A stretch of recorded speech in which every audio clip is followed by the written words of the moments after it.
আমি আজ যেই বিপ্লবের কথা বলছি, যেই বিপ্লবের আহ্বান আপনাদের করছি, সেই বিপ্লবে যদি আপনি এই আদর্শকে বুকে ধারণ করে কাঁধে কাঁধ মিলিয়ে যদি দাঁড়াতে পারেন, এই তারুণ্য শক্তি যদি ঐক্যবদ্ধ হয়ে দাঁড়াতে পারে, এমন কোনো অপশক্তি নেই যে আমাদের রুখে দিবে।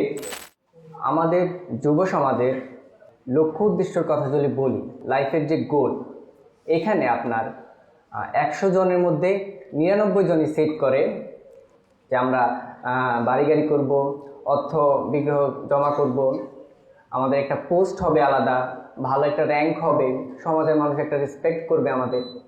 এই পর্যন্ত প্রত্যেকটা যুব সমাজের খোঁজ নেন, তাহলে দেখতে পাবেন, আমি বলবো যে আপনারা এমন একজনও পাবেন না যারা আসলে আপনার জাতি নিয়ে চিন্তা করে, রাষ্ট্র নিয়ে ভাবে, দিন বদলের স্বপ্ন দেখে, এই সমাজকে পরিবর্তনের স্বপ্ন দেখে।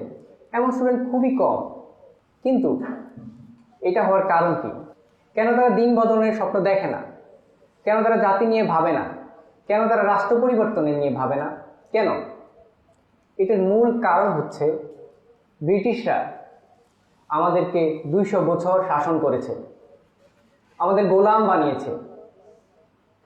এরপর তারা আমাদের উপর একটা সিস্টেম চাপিয়ে দিয়েছে, যেই সিস্টেমে আমরা হয়েছি দাস। পৃথিবীর সকল বড় বড় প্রতিষ্ঠান, বড় বড় ব্যবসা সব ওদের, আর আমরা ওইখানকার চাকর। আমাদের লক্ষ্য উদ্দেশ্য গোল ওইখানে চাকরের মধ্যে সীমাবদ্ধ। এমন একটি শিক্ষা ব্যবস্থা আমাদের চাপিয়ে দিয়ে গেছে। আমি আমার কথা যদি বলি, আমিও কিন্তু এই 10 জনের মধ্যে একজন। আমি এরকমই ছিলাম।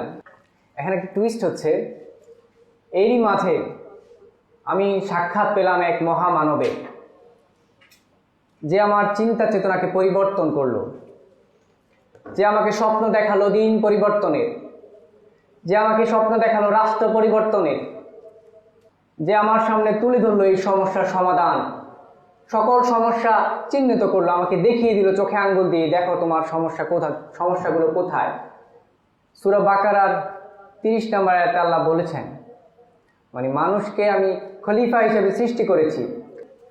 খেলাফত হচ্ছে আল্লাহর দেওয়া হুকুম বিধান দিয়ে জীবন পরিচালনা করা, সমাজ পরিচালনা করা, রাষ্ট্র পরিচালনা করা।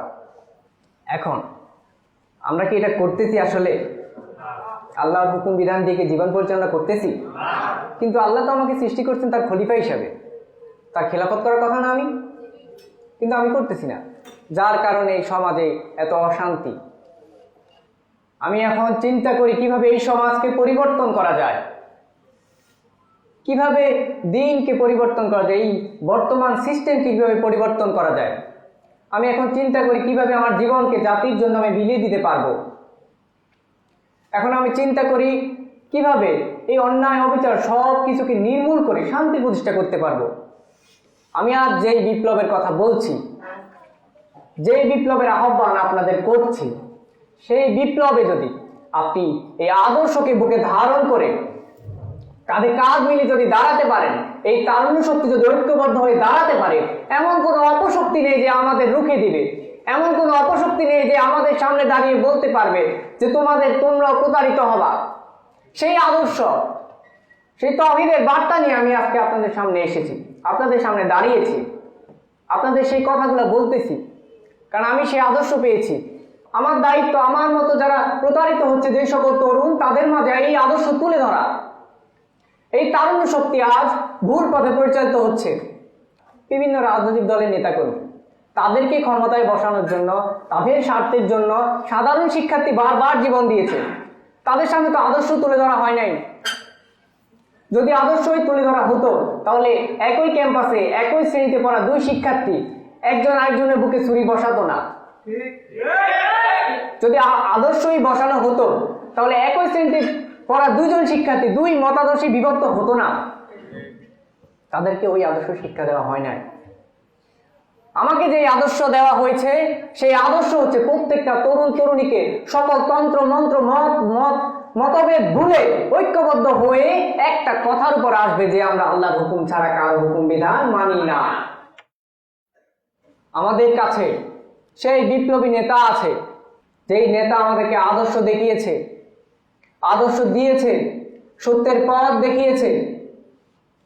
শুধু একদল তরুণ তরুণীর দরকার, যারা এই আদর্শকে ধারণ করে বিশ্বের প্রত্যেকটা প্রান্তে পৌঁছে যাবে তাওহীদের বার্তা নিয়ে, বিপ্লব করতে, সমগ্র পৃথিবীতে আল্লাহর সত্য দিন প্রতিষ্ঠা করতে। আপনারা কি সেই আদর্শ ধারণ করবেন না? আমরা এই সমাজকে পরিবর্তন করব ইনশাআল্লাহ। কোন অপশক্তি, অপরাজনীতি আমাদেরকে দমিয়ে রাখতে পারবে না। এই তারুণ্যের জোয়ার কেউ আর বাধা দিয়ে রাখতে পারবে না।